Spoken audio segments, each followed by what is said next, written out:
di dalam perusahaan. Ini artinya untuk pertama kalinya di sejarah Indonesia, semua perusahaan kelas dunia di Indonesia bisa menjadi universitas selama minimum 1 semester, bahkan bisa sampai 1 tahun. Uang saku dan biaya hidup fully di cover oleh Kemendikbud, dan mahasiswa menerima sertifikasi kompetensi. Jadinya kita mencari program yang benar-benar project based, menyelesaikan, ada yang berkualitas bagus, tolong kasih referensinya kita, dan kita akan mencari dan menaikkan mereka masuk dalam salah satu opsi project studi independen. Kita membayar biaya partisipasinya dan biaya hidup, ya, dan ini diakui juga sebagai 20 SKS.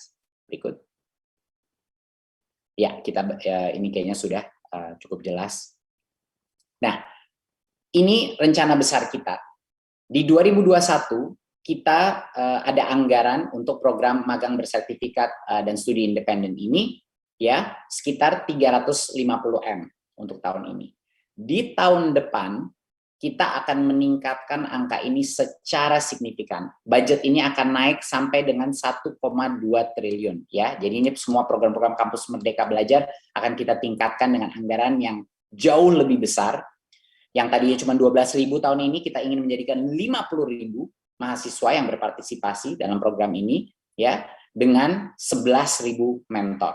Dan harapannya di 2023 akan membesar lagi, ya, dengan dana, harapannya dengan dana 2 triliun, karena kesuksesan awal tahun ini Pak Presiden sangat semangat dengan program ini, sehingga kita akan terus mendorong dan memperjuangkan untuk peningkatan anggaran, untuk membuat mitra dan mahasiswa dan kampus pun semuanya lebih nyaman dan lebih seru dalam mengikuti program ini. Nah, jadi ini bukan suatu program yang temporary, ini akan suatu program yang akan terus berkembang setiap semester menjadi lebih baik lagi, dan lebih besar lagi.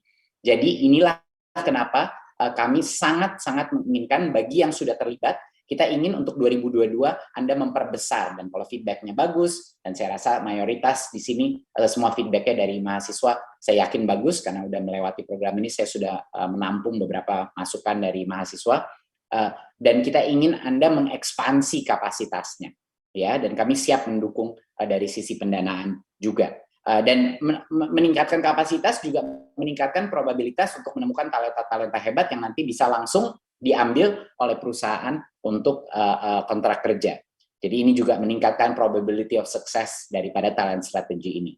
Dan juga jangan lupa positive branding di kampus saat anak-anak itu mungkin tidak akhirnya dipilih untuk kerja di perusahaan itu, tapi dia balik dan dia akan menyebarkan brand Anda di seluruh kampus. Jadi ini adalah satu program yang kita akan dukung terus karena dukungan Pak Presiden sangat besar untuk program ini. Jadi ini akan menjadi program permanen yang kita akselerasi. Berikut. Kita akan menerima proposal dari tanggal 12 Oktober sampai 12 November 2021, ya. Lalu hasilnya kami umumkan di sekitar akhir bulan November, dan nanti pendaftaran mahasiswa akan mulai setelah itu, mulai dari 22 November sampai dengan Desember 2021 untuk siap-siap masuk semester Januari. Jadi ini untuk semester kedua mulai tahun depan.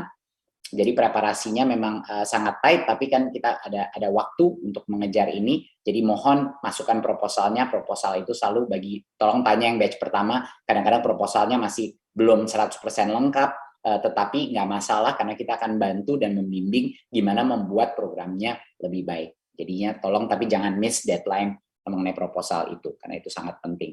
Karena kita butuh waktu untuk mengevaluasi. Berikut. Ya.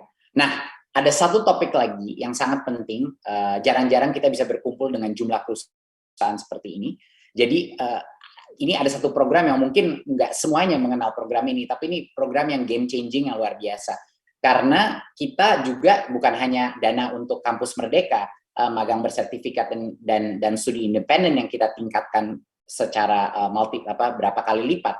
Kita juga akan berapa kali lipat menambahkan dana untuk matching fund. Nah, bagi yang tidak tahu program ini apa, semua uang yang dikerahkan oleh industri kepada perguruan tinggi kita, ya, semua uang untuk applied research, semua uang untuk project-project atau mau transformasi prodi, project training, dan riset terapan, apapun kontribusi dari industri itu akan di matching dengan matching fund kita.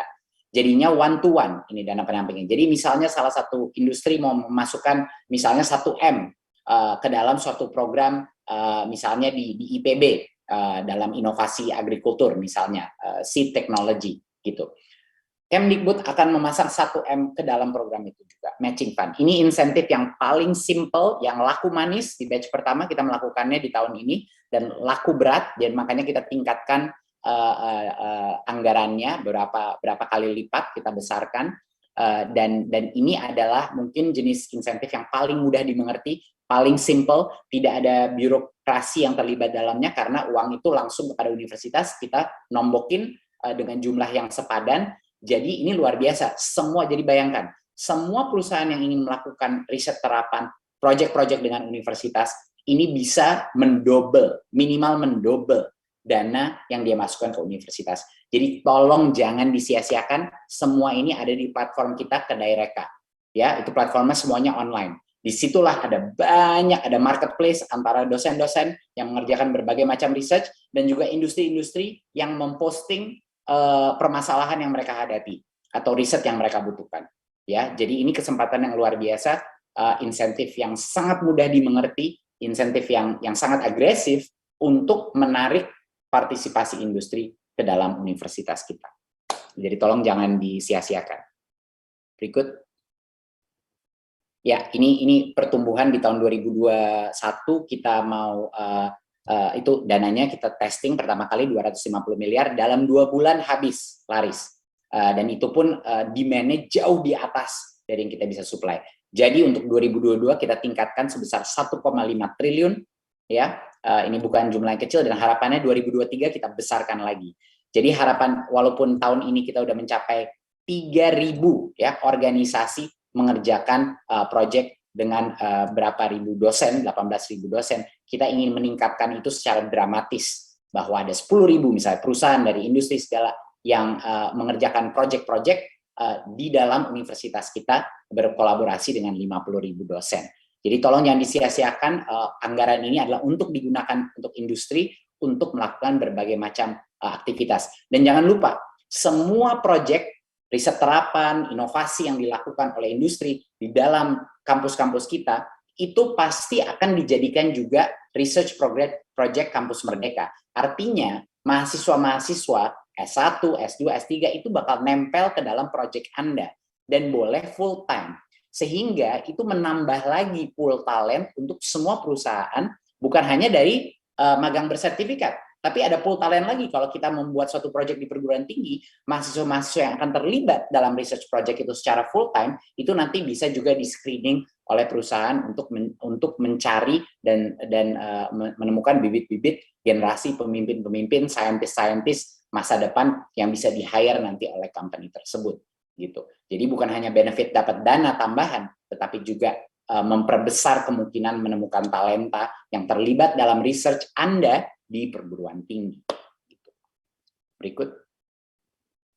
Saya rasa itu dari saya coba sependek mungkin karena waktu saya hanya sampai jam 2 di sini. Jadi saya harap untuk summarize, pertama terima kasih untuk batch pertama yang sudah membuat sejarah di dunia pendidikan. Mohon maaf dengan semua ketidaknyamanan yang kemarin yang tadi sudah saya bahas, kita akan segera koreksi untuk semester berikutnya karena kontrol dari sisi pendanaan LPDP itu sudah kita tingkatkan dengan berbagai macam kebijakan, dan kita akan pastikan bahwa nggak akan terulang kesalahan-kesalahan yang terjadi di batch pertama. Terima kasih untuk kesabarannya, dan mohon untuk memperbesar kuota dan kapasitas untuk batch kedua.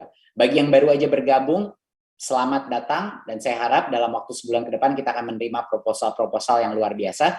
Kalau mau nanya tips-tips untuk proposal yang masuk, tolong tanya teman-teman di dalam grup ini yang batch pertama. Gimana caranya untuk membuat proposal yang sangat menarik dan valuable untuk mahasiswa, dan itu bisa pasti teman-teman di batch pertama akan sangat senang untuk sharing pengalaman mereka. Gitu. Saya rasa itu saja dari saya, dan tolong jangan lupakan Kedaireka. Ini kesempatan yang besar sekali, masukkan Rp1 dari Kemendikbudristek. Ini jangan disia-siakan, kesempatan yang luar biasa, dan anggarannya tahun depan jauh lebih besar dari tahun ini. Itu saja dari saya, terima kasih. Assalamualaikum warahmatullahi wabarakatuh.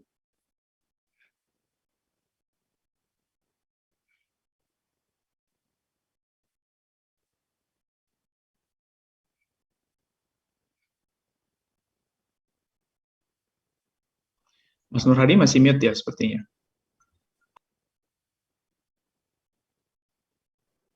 Saya buka. Boleh bertanya, Pak Menteri? Nanti Pak di sesinya. Ya sebentar ya. Ini Mas Nur Hadi either keluar, tapi mungkin sesi yang kedua ini kita kalau nggak salah akan mengundang beberapa perwakilan ya. Jadi kita mengundang dulu yang pertama dari Grab mungkin untuk share dan juga untuk memberikan perspektif ya dan apa kira-kira yang kita bisa improve ke depannya. Silakan. Dave, sorry, saya ya, lupa nambahin tadi sebelum Pak Rizky jawab. Satu hal yang mungkin bagi yang batch kedua, mungkin saya tadi lupa mention adalah seluruh kriteria program seperti apa, proses seleksi siapa anak-anak dan kriteria mereka untuk masuk, itu semua dikontrol 100% oleh perusahaan. Kita tidak terlibat dalam proses itu. Kita nggak meminta siapa dari universitas mana, kita nggak meminta kriterianya, itu terserah oleh perusahaan. Asal program kualitasnya udah kita jamin, proses seleksi, rekrutmen, cara mengeksekut programnya, topik programnya, itu semua 100% otonomi perusahaan. Karena kita mau ini bukan program CSR. Kita tidak mau ini jadi program CSR. Kita ingin menjadi ini core priority dari semua bisnis untuk mencari talenta-talenta generasi berikutnya. Jadi kita nggak ingin ini sebagai suatu program yang hanya untuk mendukung aja corporate social responsibility. Kita mau ini menjadikan return on investment yang real untuk seluruh perusahaan yang bermitra dalam ini. Walaupun itu mungkin akan makan waktu sampai terrealisir. Tapi saya jamin perusahaan-perusahaan yang terus ikut setiap semester dan akan semakin semester lebih jago lagi menjalankan programnya, lebih jago lagi menseleksi tipe mahasiswa yang akan sukses, dan selanjutnya mereka pasti akan return on investment dan conversion rate daripada mencari talenta-talenta yang terbaik itu akan terus meningkat. Itu aja dari saya. Terima kasih Mas Menteri. Oke, buat teman-teman yang hadir di sini di chat grup kita juga sudah banyak ya detail tentang program ini untuk semester besok. Seperti biasa di website Mitra Kampus Merdeka semua detail ada, dan ke Dereka juga nanti akan kita share di situ. Kembali ke Pak Rizky, silakan mungkin mau share pengalaman, masukan dan harapan untuk batch berikutnya. Baik, terima kasih. Selamat siang, Mas Menteri, Mas Nadiem. Terima kasih waktunya. Ada Pak Dirjen juga di sini, Pak Nizam dan Pak Wikan. Lalu juga rekan-rekan mitra semua. Salam sehat, salam sejahtera. Assalamualaikum warahmatullahi wabarakatuh.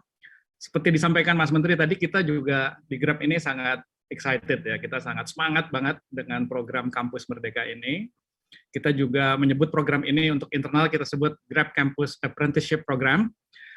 Pendaftaran ini kita buka dari awal animonya cukup besar, Mas Menteri. Ini berita baik buat kita, sekaligus juga berita kurang baik. Ada 9.009 aplikan mendaftar sampai tanggal 15 Juli 2021. Karena mengantisipasi proses yang harus kita lakukan, tentunya ada seleksi, kemudian interview, kita memang tutup lebih early aplikasinya. Walaupun setelah itu, batas itu kan sampai akhir Juli ya, itu sampai dengan 31 Juli ada additional 5.000 aplikan lagi. Jadi totalnya ada 14.000, tepatnya 14.168 aplikan. Dari para mahasiswa tersebut, sebanyak 14.000 tersebut, Grab berhasil menyerap 95 mahasiswa. Ya, tentunya yang kita pilih dari yang terbaik dari universitas-universitas di Indonesia. Dari yang lolos ini, Mas Menteri, Pak Dirjen, dan rekan-rekan mitra di sini, kami mengambil 95 dari 25 universitas di seluruh Indonesia. Lalu program Kampus Merdeka magang ini, magang bersertifikat, kita mulai jalankan tepat waktu. Jadi di 23 Agustus 2021 udah berjalan, jadi sampai saat ini kurang lebih sudah 2 bulan. Tentunya kami melakukan juga inovasi-inovasi di dalam program ini, menambahkan dari apa yang sudah digariskan dari Kemendikbudristek di sini. Ini menurut saya juga sangat inovatif dan bersejarah dan berguna. Itu yang penting kan, bermanfaat. Kami yang pertama-tama adalah kami melakukan sesi onboarding dan benar-benar ini top leadership kami juga terlibat. Sambutan di awal waktu itu adalah Managing Director Grab Indonesia, Bu Neneng, membekali dengan informasi mulai dari visi misi, kemudian nilai-nilai, pengenalan organisasi. Nah, ini juga hal yang penting, budaya kerja, culture, ini kita memberikan perhatian yang khusus, nanti saya elaborate lagi. dan juga tentunya informasi bagaimana para mahasiswa ini bisa menjalankan pekerjaannya lebih baik di dalam program di dalam Grab Indonesia. Ada program pelatihan, engagement activity, dan lain-lain. Secara garis besar, para mahasiswa ini kami bagi menjadi 5 area dalam pekerjaan mereka. Ya, kita sebut learning path atau learning scopes. Yang pertama, ini mungkin yang Mas Menteri juga tahu sangat dibutuhkan di negeri ini. Yang pertama adalah engineering, product, and data analytics. Ini bidang area yang kita grupkan juga kepada mereka, dan ini menjadi bidang yang cukup favorit. Yang kedua di bidang komersial, project operations dan strategi. Yang ketiga di bidang marketing, branding, dan campaign. Yang keempat untuk business development dan partnerships. Dan yang kelima juga cukup unik di kita, yaitu transport dan logistics. Dan masing-masing dari 5 bidang ini tentunya cukup populer, dikerubutin nih oleh para mahasiswa-mahasiswa ini. Nah, inovasi yang kita jalankan ada satu hal, kita tahu bahwa di dalam program ini memang harus ada mentor. Mentorships ini dilakukan oleh benar-benar senior leaders dari Grab Indonesia, Mas Menteri. Jadi kita sangat komit juga top and senior leaders benar-benar terlibat di dalam mentorship ini. At least mereka engage sesuai jadwal on weekly dan monthly basis, memberikan pengarahan dan juga directions ya kepada mereka. Tapi inovasi yang kita berikan, karena kita tahu, terutama mahasiswa-mahasiswa ini di awal-awalnya kan pasti akan kesulitan, agak galau kali ya, gimana penyesuaian, mereka bisa kontribusi apa, kemudian apa adjustment yang dilakukan. Jadi inovasi yang kita lakukan adalah di luar dari 35 mentors dari top leadership ini, kita memberikan juga assistantships dari 90 orang yang kita sebut sebagai project buddy. Nah, project buddy ini adalah yang secara sehari-hari berinteraksi langsung dengan para mahasiswa-mahasiswa ini. Jadi kita harapkan itu juga proses adjustment-nya bisa lebih cepat dan bisa lebih produktif. Kita harapkan para mahasiswa ini juga jadinya bukan hanya mempertajam hard skill mereka, tapi juga soft skill mereka. Nah, dari sini kita tadi juga ada satu lagi inovasi yang kita lakukan, tadi sempat disebutkan untuk tap into learning tools yang dimiliki oleh perusahaan. Di Grab kita ada yang kita sebut Grab Learns, di mana itu adalah sebuah sistem, ada banyak modul di sana, jadi para mahasiswa ini selain dari pekerjaannya, mereka juga bisa melihat apa saja modul-modul pelatihan yang mereka bisa akses. Dan ini bisa diakses secara virtual, terus lumayan fleksibel. Kapan saja mereka waktunya ingin belajar, mereka bisa belajar. Tentunya bidang areanya juga cukup banyak. Dan ini kita harapkan bisa memperbanyak dan memperluas wawasan para mahasiswa ini. Mengenai dari masukan tadi kelihatannya Mas Menteri sudah cukup komprehensif ya, ada soal SKS, kemudian juga mungkin keterlambatan uang kompensasi, terus juga masalah Indonesia Timur ya, yang mana di kita juga memang ini cukup rendah ya penyerapannya di dalam program kami di Grab ini. Tapi mungkin sedikit lebih dalam untuk SKS ini, kalau kita perdalam Mas Menteri dan Pak Dirjen, kenapa kok ada perbedaan, ada yang ngasih 20, ada yang ngasih 12, ada yang ngasih 0, ada yang karena itu kemudian mahasiswanya nggak jadi ikutan gitu ya, di program di kami, kalau nggak salah ada sekitar 5 orang menarik diri pada akhirnya. Ini lebih kepada memang bidang studi dari mahasiswa tersebut terhadap apa yang akan dilakukan di pekerjaan kami. Padahal kita tahu, mungkin kalau saya lihat majority dari mahasiswa-mahasiswa yang mempelajari bidang studi tertentu, pada akhirnya ketika dia di dunia kerja, mungkin kebanyakan tidak di sana. Seperti misalnya saya ambil contoh aja ya, mungkin seperti chemical engineering, teknik kimia. Kami mencari talenta-talenta di bidang tersebut gitu ya. Tapi apakah pekerjaannya akan di bidang teknik kimia? Tentunya tidak untuk kasusnya di Grab. Nah, inilah yang akan menjadi problem di mana kami lihat dari sisi universitasnya mungkin pure mencari bidang-bidang pekerjaan untuk magangnya yang sesuai dengan bidang studinya. Ini yang mungkin harus di iron out di sini, bagaimana gap ini bisa teraddress. Lalu hal yang kedua tadi soal bagaimana bisa pemerataan seluruh Indonesia, terutama untuk universitas-universitas yang di luar. Apakah Grab mencari talenta-talenta dari daerah-daerah luar Indonesia? Tentunya iya. Seperti Mas Menteri dan rekan-rekan mitra semua tahu, kita beroperasi juga di seluruh Indonesia. Tentunya kita mencari best talents dari masing-masing tersebut. Tapi tadi Mas Menteri sempat sebutkan bahwa ini bukan program CSR. Ini program yang tentunya harus berguna buat mahasiswanya dan juga buat perusahaannya sehingga ini lebih sustainable, bisa berkembang terus secara mandiri ke depannya. Nah, kami di sini juga jadinya mengharapkan mungkin nanti di dalam program selanjutnya kita sama-sama memberikan perhatian khusus kepada daerah-daerah tersebut. Bagaimana perusahaan juga bisa lebih tahu mana saja talenta-talenta yang tadi yang Mas Menteri bilang yang tersembunyi, padahal bagus gitu ya. Tapi juga dari segi universitasnya dan mahasiswanya juga mulai mempersiapkan diri belajar dari apa yang sudah terjadi di batch pertama ini. Kami bangga bisa menjadi bagian dari batch pertama ini dan mudah-mudahan bukan saja bermanfaat buat mahasiswanya, tapi juga bermanfaat untuk program-program batch selanjutnya, sehingga untuk mitra-mitra selanjutnya yang bergabung, ini juga merasakan manfaatnya dari pelajaran yang sudah kami petik. Terima kasih. Wassalamualaikum warahmatullahi wabarakatuh. Waalaikumsalam Pak Rizky. Mohon maaf Mas Menteri, Mas D, tadi saya terputus Pak Dirjen. Pak Rizky, ada yang mau ditanyakan satu kepada Mas Menteri? Atau sudah cukup? Ya, itu aja saya yang terakhir tadi, terkait dengan saya tertarik banget untuk yang Indonesia Timur. Mudah-mudahan untuk di batch kedua ini kita bisa memberikan perhatian yang lebih detail ya untuk itu ya, dari kedua pihak sih, dari pihak mitra maupun dari pihak universitas. Baik, terima kasih. Terima kasih Pak Rizky. Mas D, terima kasih sekali.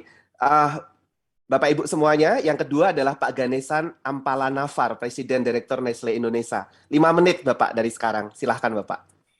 Terima kasih. Selamat siang Mas Menteri, Bapak Dirjen, Bapak-Bapak dan Ibu-Ibu dari Kementerian Pendidikan, Kebudayaan, Riset dan Teknologi, dan juga Bapak-Bapak, Ibu Mitra. So, kami dari Nestle Indonesia berasa senang hati dan amat bangga kerana dapat bergabung dalam program ini. Program ini kami telah juga integrasi dengan program-program Nestle Global. So, di peringkat global kami ada program Nestle Needs Youth. Di Indonesia, Youth Empowerment Squad ataupun program YES.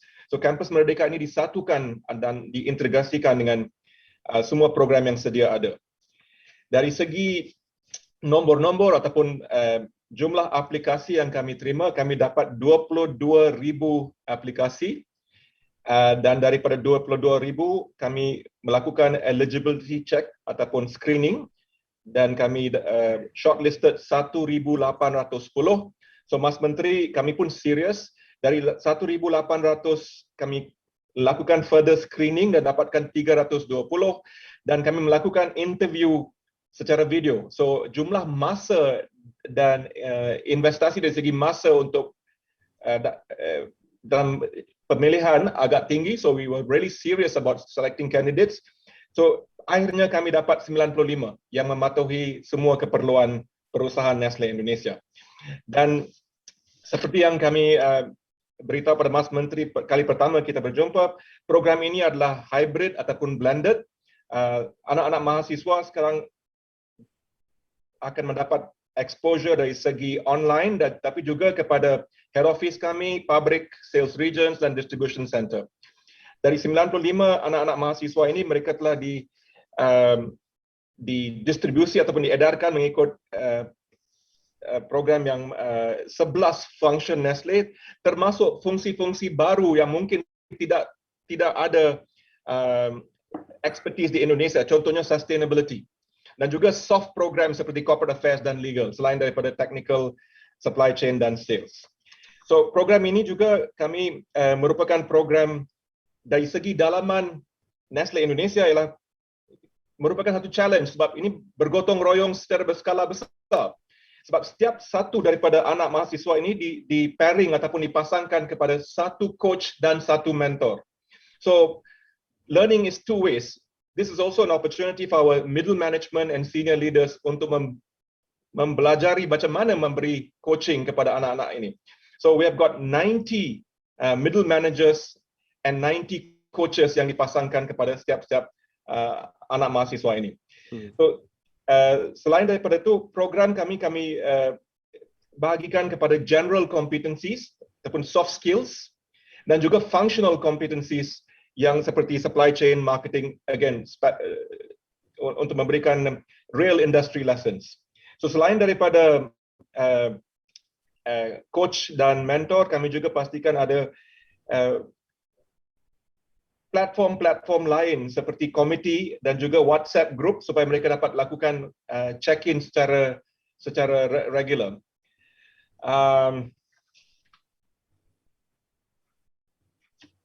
So masalah ataupun PR yang kami hadapi dalam program ini, seperti Mas Menteri beritahu, ini kali pertama, so ada juga kekurangan daripada ataupun ketidaksempurnaan dari pihak kami, but most of it revolves around ways of working dan juga lead time, sebab kebanyakan daripada maklumat yang kami terima, kami terpaksa bekerja dengan notis yang agak pendek, so saya pasti ini akan diperbaiki dalam gelombang kedua.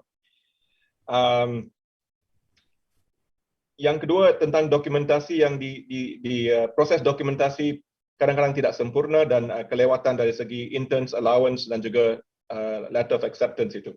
So overall not bad for the first time, and kami juga serius. So untuk soalan dari saya, pertama sekali terima kasih untuk matching fund itu, that's making us a little bit more excited. Dan yang kedua,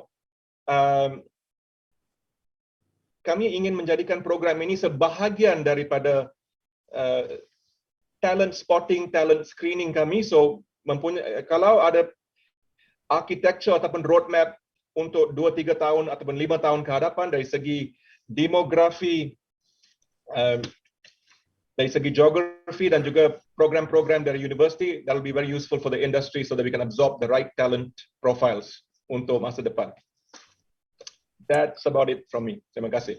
Oke, thank you Pak Ganesan atas paparannya yang sangat luar biasa sekali. 95 mahasiswa yang udah diterima di batch pertama dan mudah-mudahan nanti di batch kedua lebih banyak lagi. Dan selanjutnya Bapak Muharram Perbawa Mukti, Direktur Human Capital Management Telkomsel. Silahkan Bapak. Baik, terima kasih Pak Hadi. Selamat siang Mas Menteri, Mas Dey, dan Bapak-Bapak Dirjen di Kementerian Dikbud. Kalau diminta berbagi tentang batch 1, sebetulnya tadi yang disampaikan oleh Mas Menteri sudah menggambarkan keadaan sebenarnya apa yang terjadi dengan batch 1. Rupanya Mas Menteri sudah mendapatkan feedback yang akurat gitu ya. Jadi Telkomsel mengikuti ini sudah kita duga sebelumnya bahwa ini adalah boundless bundling program gitu ya, antara kampus dengan industri yang mampu mengisi gap kompetensi gitu, gap capability atas kebutuhan industri. Nah, pengalaman 2 bulan terakhir ini kita melihat memang tidak banyak yang diikutkan di Telkomsel, ada 38 peserta internship gitu ya, dari 6.100 pendaftar. Kita juga melibatkan 19 mentor, ada 23 university yang mahasiswa dari 23 university. Nah, mereka juga kita sandingkan selain mentor ada talent buddy gitu ya, yang menemani mereka selama internship di Telkomsel. Feedbacknya luar biasa, jadi mereka sangat excited. Ternyata kita juga begitu excited gitu ya, karena yang selama ini kita duga gap capability begitu besar gitu ya. Tapi begitu proses rekrutmen internship ini kita lakukan dengan cara yang sangat selektif, kita mengidentifikasi di antara mereka bahkan secara capability sudah ready, bahkan ikut memperkaya dari program-program yang sedang dijalankan oleh Telkomsel. Karena ini juga align dengan apa yang sedang kita lakukan di Telkomsel. Kita untuk mempersiapkan future business, kita punya yang namanya Transformational Expertise Development. Nah, 38 talent ini, most of them kita tempatkan ada di 10 playground dengan 16 posisi, masing-masing banyak yang kita taruh di proyek-proyek untuk future business Telkomsel. Nah, ini memperkaya proses karena di dalam diskusi-diskusi yang terjadi banyak external insight yang kita dapatkan gitu ya, sehingga berpotensi untuk menciptakan inovasi-inovasi baru. Jadi itu yang kita rasakan, jadi tidak hanya mahasiswa mendapatkan manfaat untuk pengembangan capability-nya mereka, tapi kita juga mendapatkan manfaat sehingga berpotensi muncul inovasi-inovasi baru. Nah, oleh karena itu Mas Menteri, dalam batch kedua kami komitmen untuk ikut, bahkan kita ingin memperluas program Kampus Merdeka ini dengan memanfaatkan area kerja Telkomsel yang ada di seluruh Indonesia, sehingga kita harapkan nanti pesertanya tidak hanya dari kampus-kampus di Jawa, tapi di kampus-kampus seluruh Indonesia bisa kita libatkan dengan menambah jumlah juga, dan mudah-mudahan itu bisa berjalan jauh lebih baik. Pain point yang dirasakan di batch 1 ini sudah diadres tadi oleh Pak Menteri, bahwa perbaikan juga, kalau tadi Mas Menteri bilang akan sangat cepat dilakukan, kita sudah merasakan memang perbaikan oleh tim Kemendikbud luar biasa cepat. Jadi antisipasi dari setiap persoalan itu selalu didiskusikan dan diadres dengan begitu cepat, sehingga kita merasakan bahwa perbaikan itu sudah terjadi sebetulnya di batch 1. Batch 2 itu akan jauh lebih mudah gitu ya. Waktu yang pendek, lesson learn buat kita juga waktu yang pendek, talent war gitu. Kita dulu kemarin nggak mempertimbangkan ada talent war di sini. Pendaftar di kita, begitu kita telat dikit aja ngasih tahu mereka untuk segera masuk atau diterima gitu ya. Ternyata udah diterima di perusahaan lain. Dari rencana 50 yang kita terima, hanya 38 akhirnya yang kita dapat. Kira-kira gitu Mas Menteri. Hanya mungkin masukan dari kita, selain hal-hal yang tadi sudah diadres,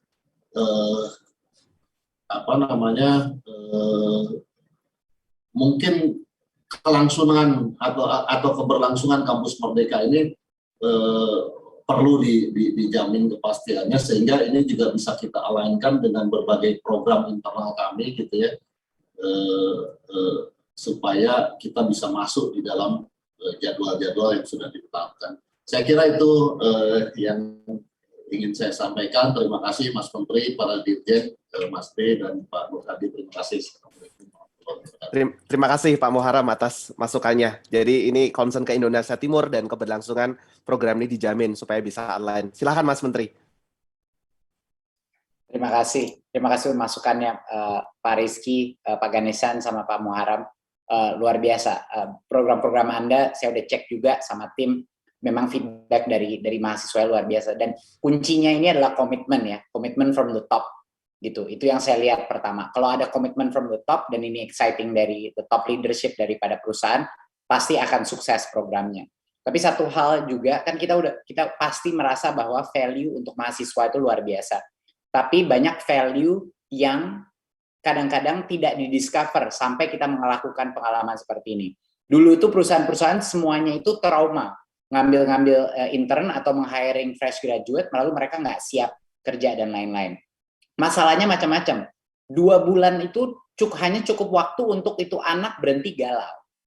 Jadi kenapa kita buat ini 6 bulan? Karena kita baru tahu ini talent bisa apa enggak, grade mereka hebat apa enggak setelah lewat 2 bulan itu.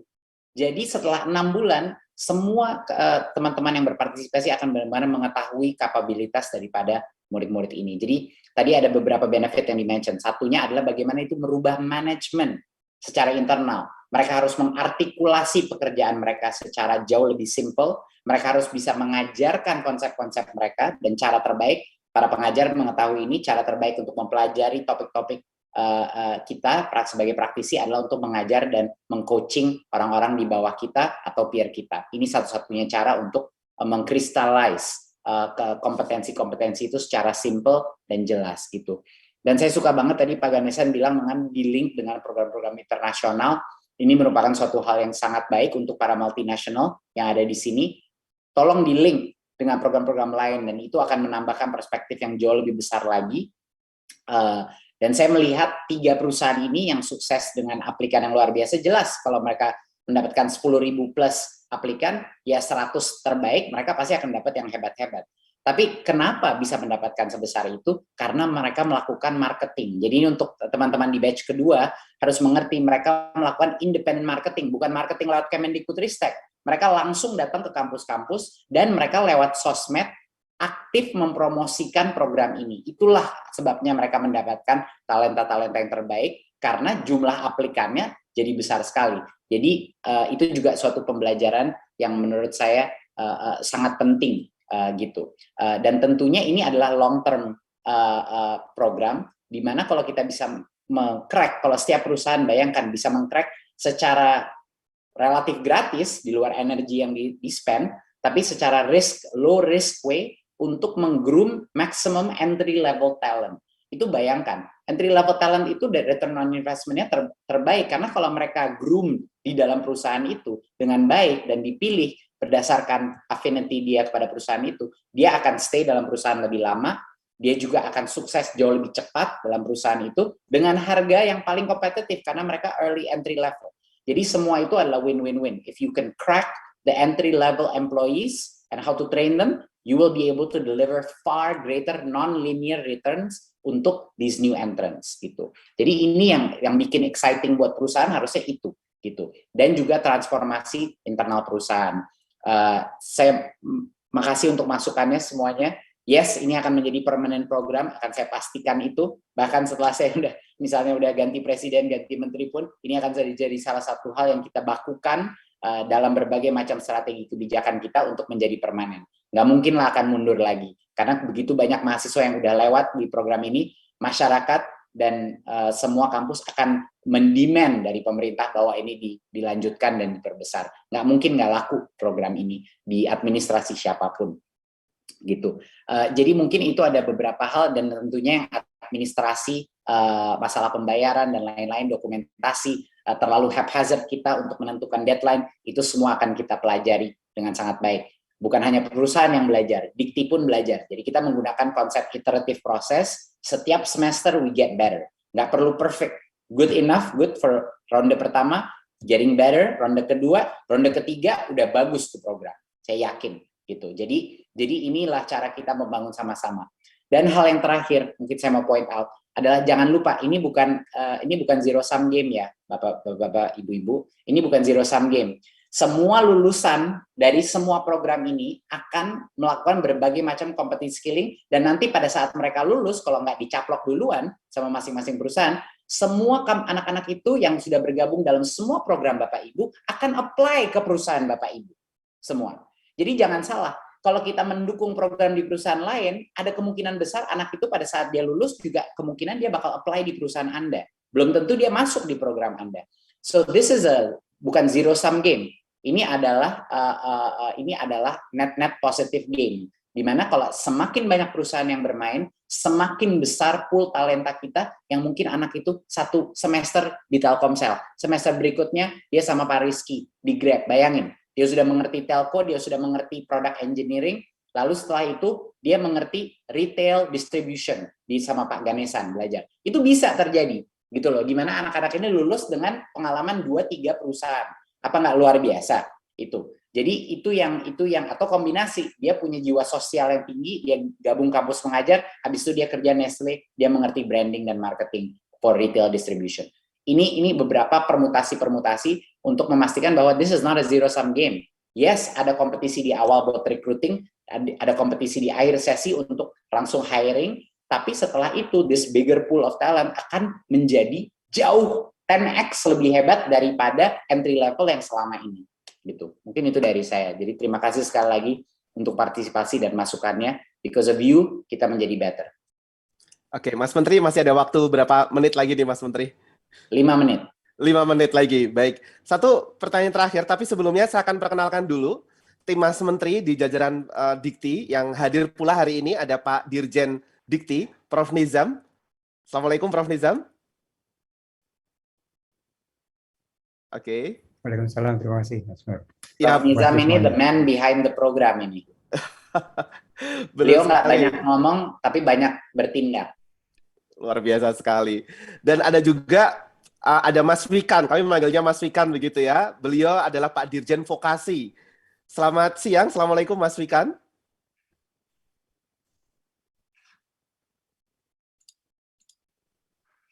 Ya, baik. Nah, Bapak Ibu semuanya, kalau masih ingat ya di batch pertama itu kita semuanya masih fokus ke program sarjana. Nah, untuk batch kedua ini, monggo Bapak Ibu semuanya silahkan untuk berlomba-lomba untuk mencari ataupun mendapatkan talenta dari teman-teman vokasi D3, D4. Nah, itu. Prof. Nizam, silahkan kalau ada yang mau disampaikan terlebih dahulu sebelum nanti kita lanjutkan lagi. Terima kasih Mas Nur, terima kasih Mas Menteri dan rekan-rekan sekalian. Satu kebahagiaan bagi saya ketika melihat adik-adik mahasiswa lapor ke saya, luar biasa sekali pengalaman yang mereka dapatkan selama mengikuti program MSIP ini. Dan itu hanya bisa terjadi karena kesungguhan dari teman-teman semua. Let's make it better for the future. Thank you. Terima kasih. Baik, terima kasih. Mas Menteri masih ada waktu 5 menit nih untuk merespon Bapak Ibu semuanya, begitu ya. Pak Sachin, kemudian Pak Handito, Pak Marcus, silahkan secara singkat begitu ya, 1 menit untuk disampaikan ke Prof. Nizam ataupun ke Mas Menteri. Silahkan Pak Sachin.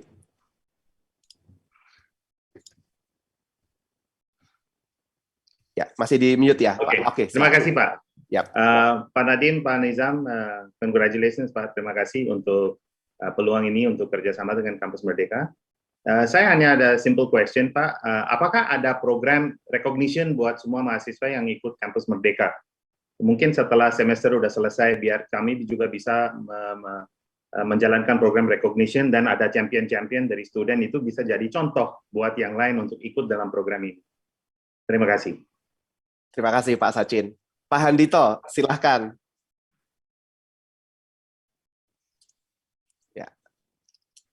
Ya, terima kasih Pak Mas Menteri dan teman-teman sekalian. Jadi saya semalam saya WA dengan salah satu mentor. Ini rodanya ini bergerak sudah nggak bisa ditahan lagi.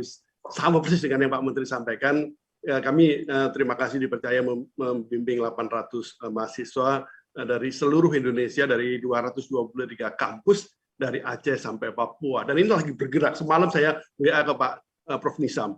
Ada kejadian yang sederhana. Ada anak dari Aceh yang dia sebutnya sebagai anak tsunami. Berangkat dari Medan, balik ke Aceh, dia kuliahnya di Medan. Karena dia mau produk ekspor dia, itu siap besok, hari ini. Jadi ini gairah seperti ini dari Aceh sampai Ambon lagi bergerak, roda lagi bergerak. Nah, mohon kalau bisa nanti izin Pak Menteri lewat Pak Dirjen untuk meresmikan juga ini ekspor perdana produk-produk anak-anak muda ini Pak. Luar biasa mereka. Saya nggak bisa nahan lagi mereka. Terima kasih Pak. Oke, Pak Andito ini dari Sekolah Ekspor ya, untuk program-program ekspor. Jadi mengajari mahasiswa untuk ekspor, begitu Mas Menteri.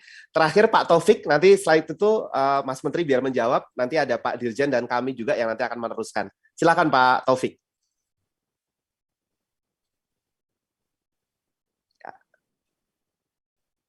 Ya.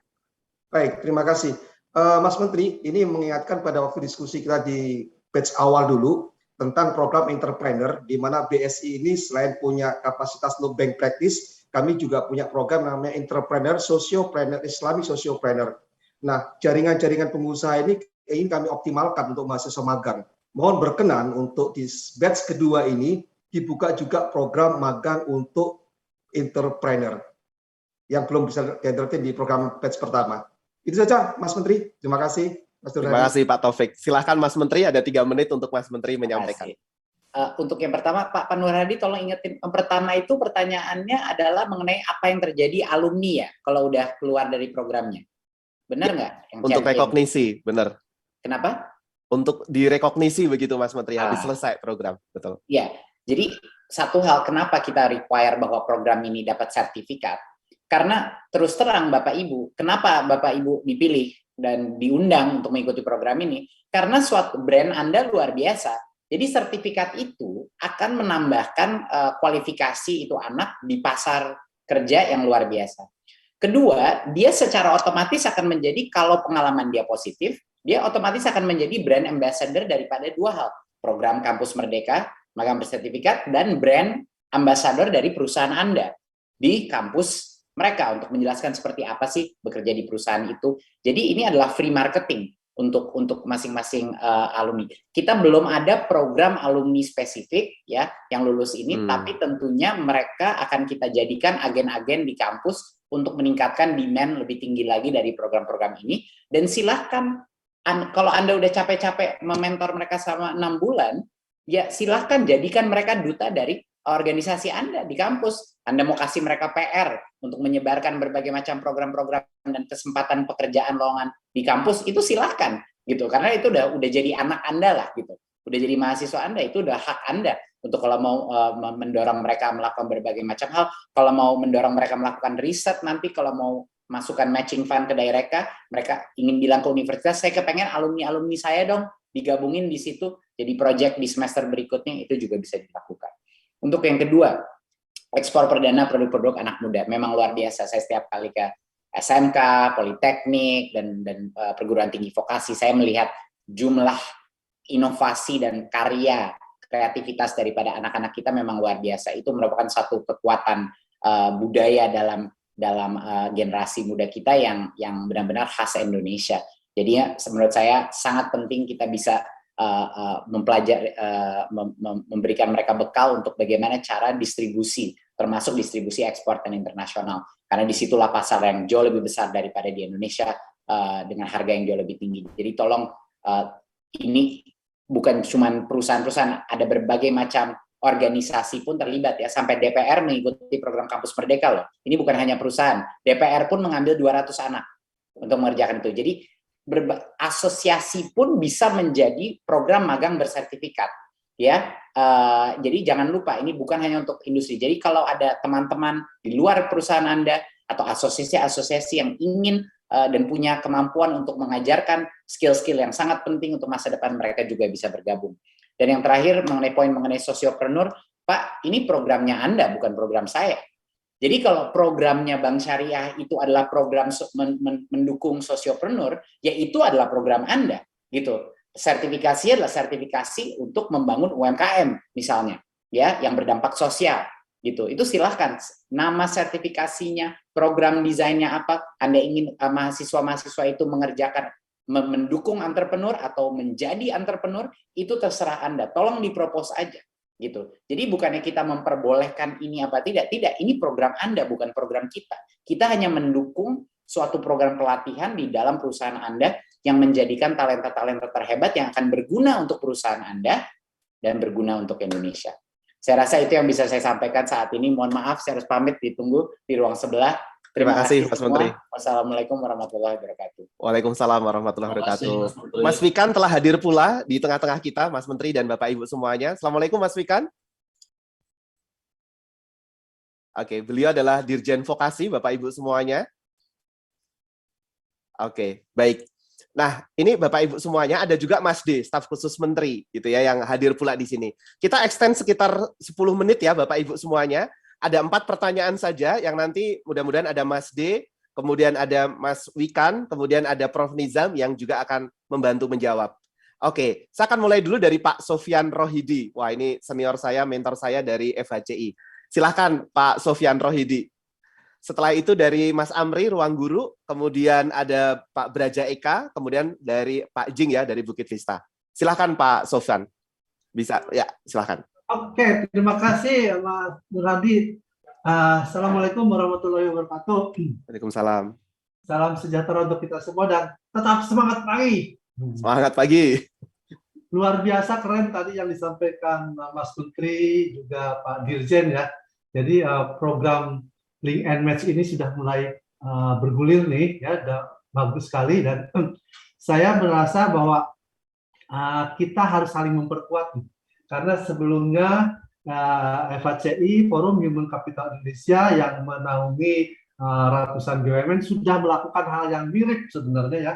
Kita sudah sejak tahun 2018 kita lakukan program ini minimal 6 bulan kita magang mahasiswa bersertifikat. Dan dari sisi data yang kami peroleh itu sekitar 70% memang itu ada untuk mahasiswa strata. Sedangkan sisanya 30% di vokasi. Nah, ini jumlahnya sampai dengan tahun ini kita sudah menghadirkan mahasiswa untuk magang di BUMN itu sekitar 25.000. 25.000, nggak sedikit. Dan kita bertarget ke depan itu harus terus berlangsung dan tetap nilai jumlahnya besar. Nah, ini harus saling memperkuat, jangan saling menganulir karena program ini sudah sama-sama jalan ya. Nah, yang ingin saya sampaikan itu adalah yang pertama bahwa kaitan dengan akreditasi. Nah, ini kan rata-rata saya mengkhawatirkan bagaimana caranya nanti agar perguruan tinggi yang mempunyai akreditasinya tidak A atau ya tidak B itu bisa semuanya hadir. Nah, saya khawatir bagaimana nih caranya supaya nanti yang universitas-universitas yang masih berakreditasi C atau D itu juga bisa datang ke perusahaan-perusahaan untuk bisa lulus dalam seleksinya. Karena kan pasti terbatas ini, itu yang satu ya, kebutuhan di masing-masing. Kemudian yang kedua yang ingin saya tanyakan adalah kaitan dengan kemanfaatan. Nah, kemanfaatan ini sejauh mana itu ya diterima oleh mahasiswa? Karena selama ini yang kita lakukan di FHCI, mahasiswa itu selain dapat sertifikat ya, dapat uang saku gitu ya, juga dia dapat kesempatan untuk berkarir. Nah, ini yang perlu ditekankan ya, kira-kira nanti sejauh mana itu dapat dijadikan satu pedoman ke depan agar betul-betul mampu bisa sama-sama ikut dalam mensukseskan program ini. Mungkin itu yang ingin saya tanyakan. Terima kasih. Terima kasih Pak Sofyan. Baik, saya akan sapa dulu. Ini mohon bantuannya Mas Alwi, Mas Wikan sepertinya belum di-mute begitu, di-unmute, minta tolong nanti untuk dibantu begitu. Ada Bapak Wikan, beliau adalah Dirjen Vokasi, jadi Bapak Ibu semuanya kalau di batch pertama kemarin kita memang belum secara jelas begitu ya untuk mengajak teman-teman dari vokasi begitu. Nah, ini sudah hadir pula Bapak Wikan yang hadir di tengah-tengah kita. Ini mungkin kita akan dengarkan dulu dari Bapak Wikan begitu untuk ajakan kepada Bapak Ibu. Bapak Mas Wikan, silahkan Mas Wikan. Baik, terima kasih. Terima kasih. Assalamualaikum warahmatullahi wabarakatuh. Salam hormat Ibu Bapak semua. Shalom, Om Satu Namo Buddhaya. Mungkin dari saya pendek saja karena tadi Mas Menteri dan pembicara sebelumnya sudah sangat komprehensif, sudah sangat tuntas dan sudah sangat jelas untuk menjelaskan program yang sangat luar biasa ini. Nah, pada tahun lalu untuk vokasi sudah terlibat, tetapi memang belum optimal. Tahun ini kami akan optimal lagi. Jadi untuk yang vokasi ada mahasiswa D3 dan juga ada mahasiswa sarjana terapan atau D4. Ya, D3 dan D4. Kemudian secara kurikulum, Ibu Bapak yang saya hormati, secara kurikulum minimal 1 semester di perguruan tinggi vokasi atau prodi vokasi itu memang isinya hanya magang. Minimal 1 semester. Biasanya di semester terakhir atau di 1 semester sebelum semester terakhir. Jadi ini memang kami memang wajibkan dengan magang bersertifikat ini tentunya kualitas pelaksanaannya akan lebih baik lagi dan tentunya mahasiswa vokasi juga harus bisa bersaing tentunya ya untuk mendaftarkan diri pada program yang luar biasa ini. Kemudian yang last but not least, kami siap untuk bersinergi, untuk berlink and match, mulai sejak kurikulum dibikin bersama. Mari kami memang membuka diri. Seluruh kurikulum kami, perguruan tinggi vokasi, prodi vokasi, kami wajibkan harus diintervensi oleh industri secara positif. Materi-materi industri harus masuk ke dalam kurikulum kami. Itu yang pertama. Yang kedua, kami mengundang dosen-dosen dari industri. Kami wajibkan prodi-prodi vokasi itu harus banyak mengundang dosen-dosen industri atau praktisi mengajar. Jadi ibarat masak, resepnya dibikin bersama, kemudian dimasak bersama, diajar bersama, dicicipin bersama dengan magang yang luar biasa ini. Kemudian dicap bersama, ada sertifikasi kompetensi dari asosiasi profesi atau industri dan ijazah, serta yang tentunya kalau cocok monggo silahkan dinikmati oleh user. Mungkin demikian Mas Rodati, sekilas saja kami mengucapkan terima kasih untuk vokasi, kami siap untuk bersinergi mensukseskan kampus Merdeka Belajar yang baik sekali. Terima kasih. Demikian. Assalamualaikum warahmatullahi wabarakatuh. Waalaikumsalam Mas Wikan, terima kasih sekali ya. Ini Bapak Ibu semuanya angin segar bagi kita semuanya. Jadi Bapak Ibu di batch kedua ini Pak Dirjennya langsung udah menyampaikan kepada Bapak Ibu semuanya. Jadi bukan hanya dari S1 saja, tapi dari vokasi D3, D4, dan maupun yang terapan. Baik Bapak Ibu, saya ingin bertanya kepada Prof. Nizam. Prof. Nizam punya waktu berapa menit ini Prof. Nizam? Apakah masih ada waktu Prof. Nizam? Ya. Oke. Baik, baik, terima kasih Prof. Nizam. Tadi pertanyaan dari Pak Sofyan ya, Pak Sofyan terkait dengan akreditasi kampus begitu ya, dan kemudian yang kedua terkait dengan fasilitas. Baik, kita langsung aja ya ini ya ke Mas Amri ini. Secara singkat Mas Amri, silahkan. Mas Hadi, sebelum ke Mas Amri, satu poin penting. Baik. Ini kan kita program ini tidak ada filter akreditasi sebenarnya. Jadi Betul. semua perguruan tinggi, semua mahasiswa itu bisa gabung. Kalau tidak salah, requirement apakah harus akreditasi A atau B itu tergantung mitra, gitu ya. Jadi misalnya FHCI memang prefer akreditasi A, silakan. Tapi banyak organisasi yang tidak melihat itu, gitu. Jadi silakan terserah Bapak Ibu di sini. Satu poin penting sebenarnya, platform Merdeka Belajar di kementerian itu sekarang yang register saja udah hampir 700.000 ya kalau nggak salah mahasiswa gitu. Dan ini tahun depan target kita lebih dari 1,5 juta mahasiswa yang terregister. Jadi untuk applicants total 50.000 magang tahun depan, ini pasti jumlah pendaftarnya dan potensi diamonds yang belum terasa ini akan lebih banyak lagi gitu. Jadi silakan dibuka selebar mungkin, dan setuju sekali dengan Presiden Direktur Nestle tadi ya, kita memang harus invest di seleksinya. Itu Mas Adi, terima kasih. Terima kasih Mas D. Jadi tidak ada batasan akreditasi Bapak Ibu semuanya, begitu ya, untuk magang dan studi independen bersertifikat ini. Silakan Mas Amri, langsung ke pertanyaan. Ya. Oh, masih di ini ya, ruang guru Amri, ini minta tolong bantuannya teman-teman. Nah, silahkan Mas Amri.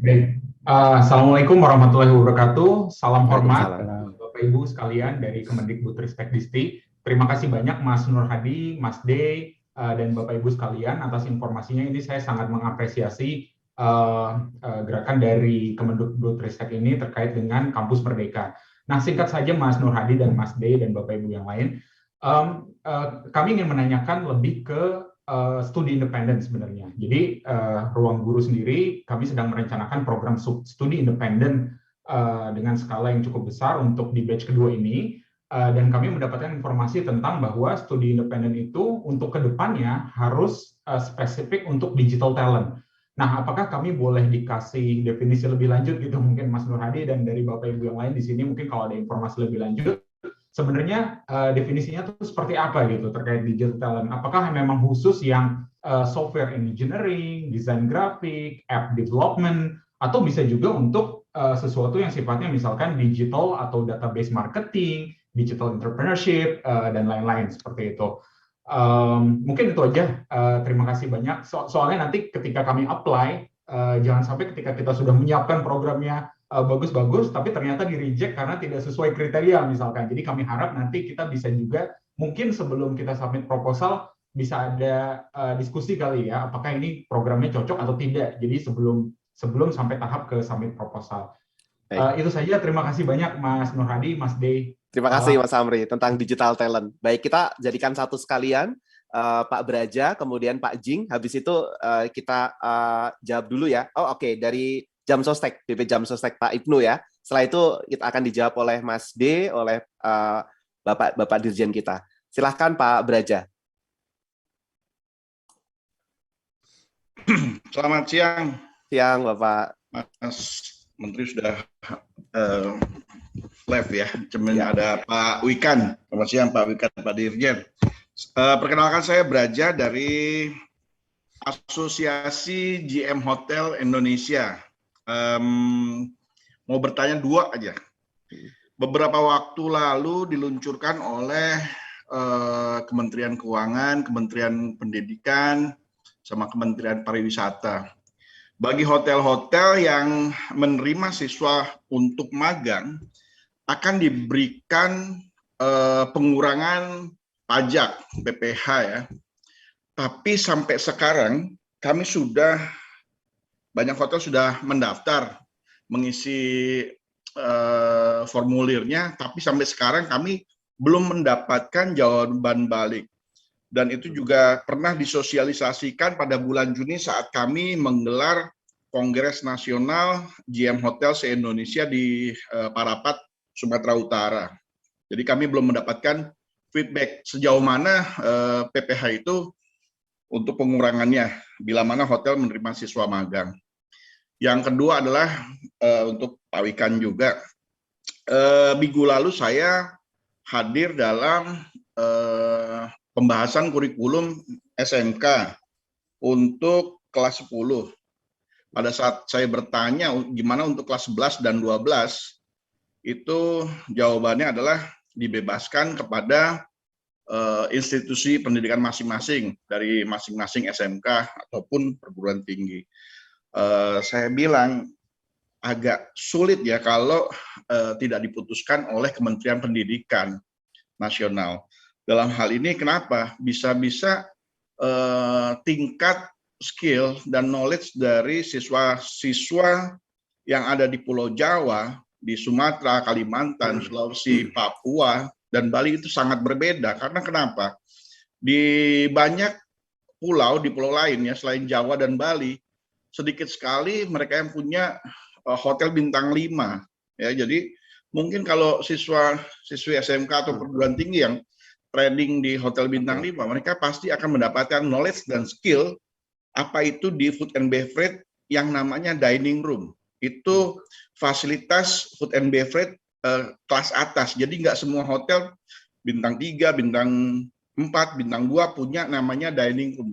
Cuma hotel-hotel kelas 5 star above yang punya fasilitas dining room. Jadi harusnya Kementerian Pendidikan yang langsung turut campur untuk kurikulum semuanya. Jadi nggak diberikan kepada masing-masing institusi atau sekolah. Demikian yang saya buat Pak Wikan. Terima kasih. Terima kasih Pak Braja. Silakan Pak Jing.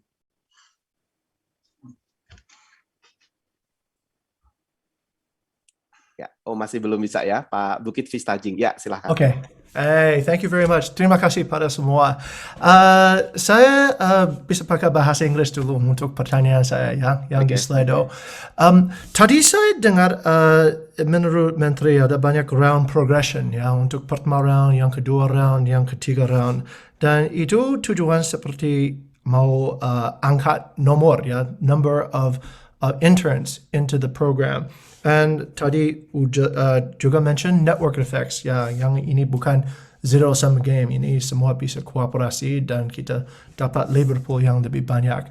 Tapi saya mau tanya visi ya, tentang visi. Apa kasus untuk yang like what are the best cases in the first batch of success dengan program MBKM, dan juga what are the cases of failure, apa kasus yang gagal di MBKM, biar semua di sini ada visi yang lebih tetap, yang lebih jelas, dan kita bisa lebih semangat dapat ke goal tambahin program ini.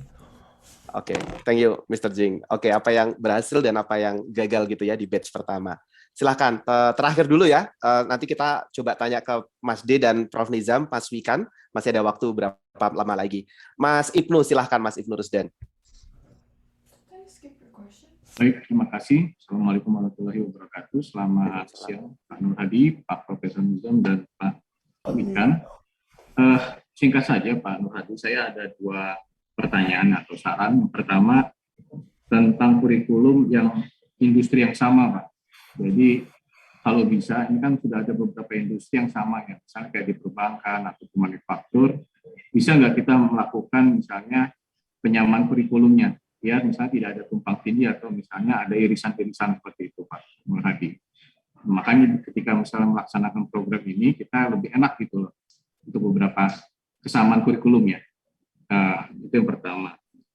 Yang kedua mungkin panggilan juga Pak dari BP Jam Sostek, Pak, karena kan ini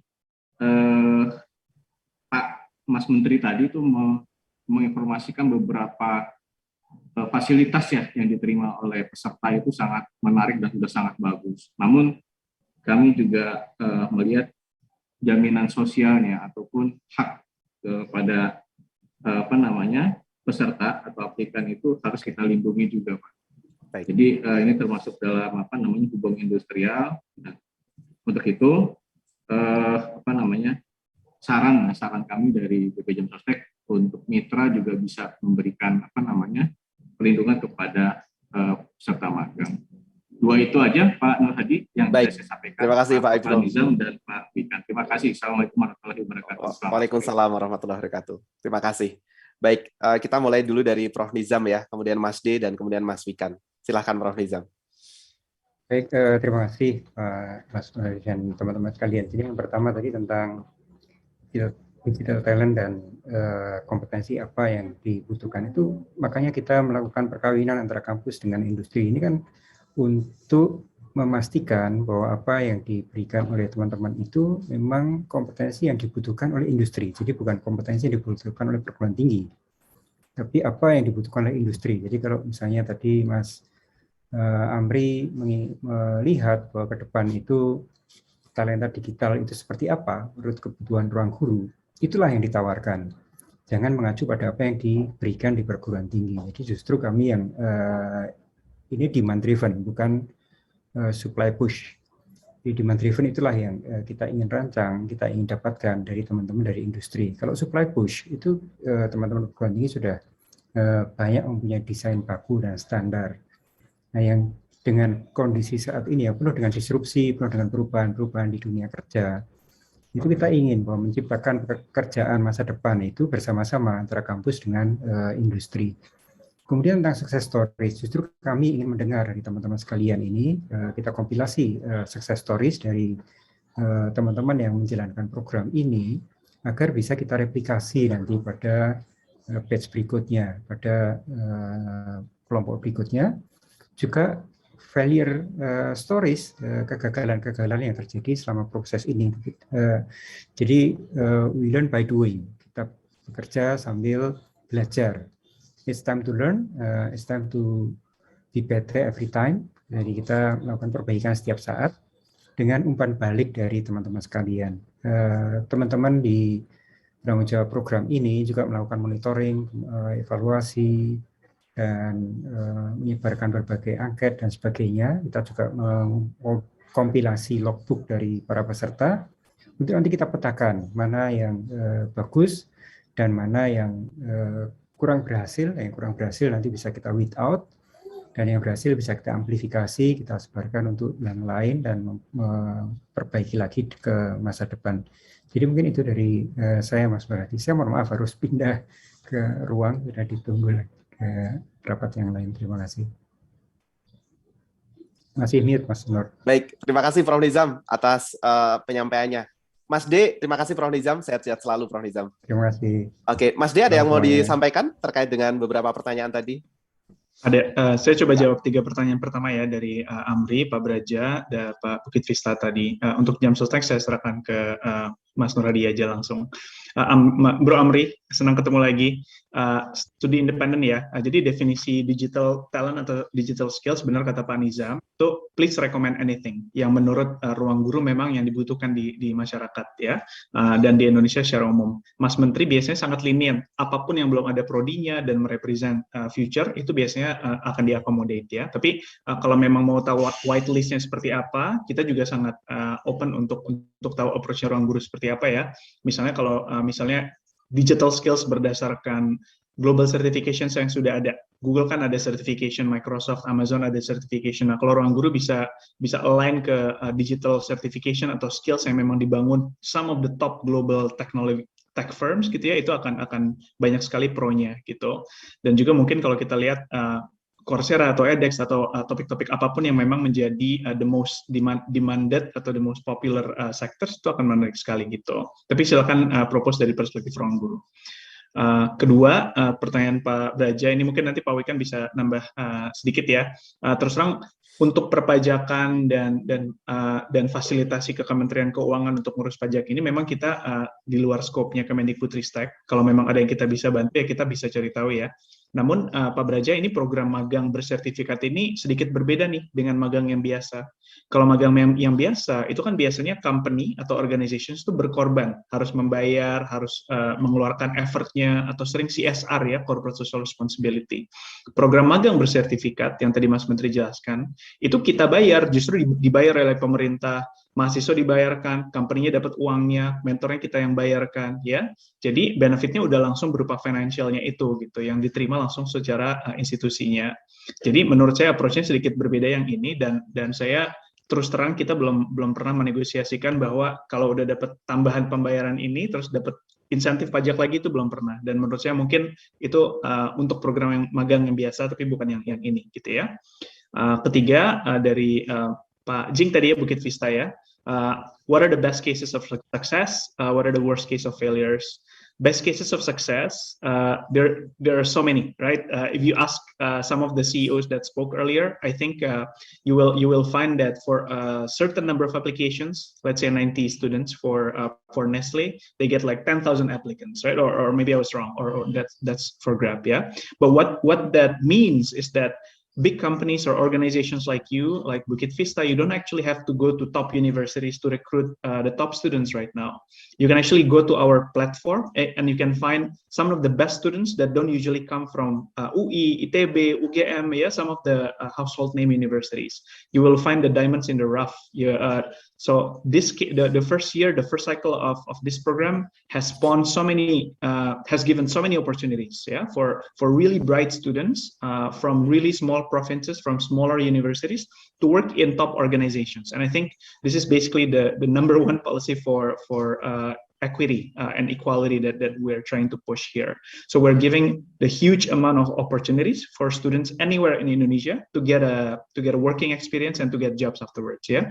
Worst case of failures, I might have to ask around because I don't have it ready in my hands, but I know that some of the companies that have 100 positions available, a lot of them cannot get students for the numbers that they wanted. Yeah, a lot of the organizations or universities actually only have 60% or 50% applicants because maybe the programs that they design are not good enough, right? Or maybe they don't do enough marketing. Or even for some companies that have too many applicants, they simply don't have time, right? Or they set the bar too high.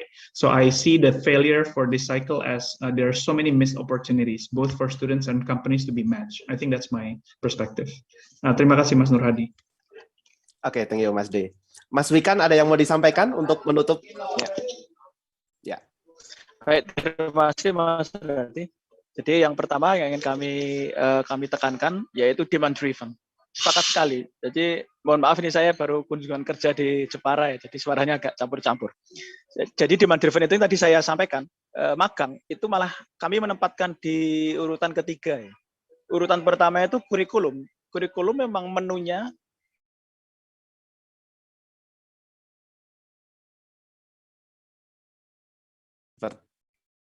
ingredientnya apa yang di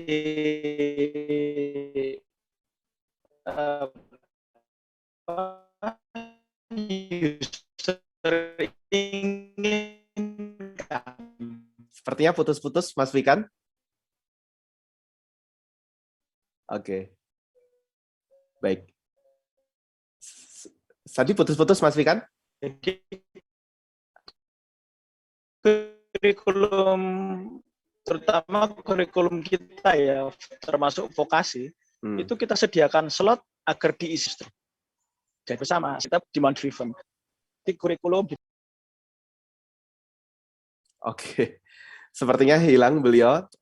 Ya, Bapak Ibu. maaf ini balik. Oh, lagi. udah balik lagi. Silakan Mas Wikan. Baik, saya percepat aja ya. Saya kemudian untuk yang vokasi memang untuk prodinya memang lebih spesifik. Seperti sarjana terapan atau D3, misalnya rekayasa perangkat lunak, kemudian multimedia, animasi, teknik jaringan komputer. Jadi memang lebih spesifik. Tapi tentunya tidak murni teknikal, karena kita mendesain anak vokasi itu juga soft skill-nya, literasi, numerasi juga harus kuat. Kemudian yang untuk super test reduction nanti kami coba upayakan, kami konfirmasikan, kami bantu super test reduction yaitu Permenkeu 12 yang membina atau membantu pendidikan vokasi. Kemudian untuk yang SMK nanti kami jelaskan khusus Kak, yang SMK. Kurikulum nggak dibebaskan, tapi kurikulum bukan preskriptif. Kurikulum lebih pada kerangka menu yang kita atur. Tetapi untuk detailnya, habis bukan saya ada burung kakak tua. Itu disitulah bersama industri mengisi bersama. Jadi kalau very much preskriptif nanti akan kaku kurikulum. Jadi kurikulum tidak kita bebaskan, tetapi memang agak sedikit less preskriptif menu dan kerangka. Mungkin demikian ya. Kalau untuk tadi saya pikir sudah semuanya saya jelaskan comprehensively by Mas Giri. Terima kasih Pak, Mas Sunar. Ya, terima kasih Mas Wikan di tengah kunjungan kerjanya menyempatkan diri. Jadi Bapak Ibu semuanya, untuk program ini magang dan studi independen bersertifikat Kampus Merdeka khusus yang pendidikan tinggi. Baik pendidikan tinggi yang program sarjana maupun yang vokasi. Ada D3, D4, D4 terapan begitu Bapak Ibu semuanya. Jadi yang SMK dan seterusnya itu nanti di program yang lain. Begitu ya Bapak Ibu semuanya. Mas D, untuk menutup acara hari ini, apakah ada yang mau disampaikan Mas D sebelum kita akhiri acara hari ini? Hanya terima kasih yang sebesar-besarnya kepada Bapak Ibu yang sudah hadir.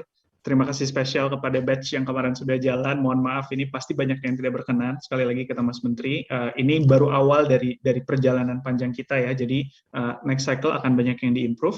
Dan terima kasih kesabarannya dan mohon bantuannya juga untuk menyebarkan berita baik ini kalau memang ada organisasi lain atau mungkin rekan atau division atau unit lain di dalam company yang sama yang belum tahu tentang ini. Terima kasih sekali lagi. Terima kasih Mas D, terima kasih Bapak Ibu semuanya, dan terima kasih tim MSIB. Mohon maaf Bapak Ibu semuanya yang di slide belum kami bacakan ya, tapi kami udah baca tulis, nanti kalau ada waktu kita akan balas ke Bapak Ibu semuanya. Ini untuk singkat saja Bapak Ibu yang di batch kedua begitu ya. Mahasiswa kita saat ini sudah mulai yang di batch pertama, memulai aktivitasnya begitu ya, dan insya Allah nih Bapak Ibu doakan dalam pekan ini semoga untuk pencairan uang saku dan seterusnya udah lancar. Dan selanjutnya kami udah mulai proses untuk yang untuk mitra, gitu ya. Jadi Bapak Ibu semuanya dengan nanti PKS pendanaan seperti yang udah disampaikan ke Mas Tutus begitu ya di grup Bapak Ibu semuanya di batch pertama. Nah untuk batch kedua Bapak Ibu, ini mahasiswa kita itu setiap hari mengisi yang namanya daily logbook begitu ya. Setiap hari memberikan laporan harian begitu tentang apa yang dilakukan di ketika mereka magang maupun studi independen. Itu Bapak Ibu semuanya. Terus kemudian nanti ada laporan mingguan juga yang mahasiswa perlu isi. Begitu juga nanti itu yang akan memberikan penilaian, feedback adalah mentor. Nah nanti juga mahasiswa akan memberikan feedback juga kepada para mentor. Nah inilah Bapak Ibu semuanya, begitu juga nanti aplikasi untuk mentor. Nah seperti ini.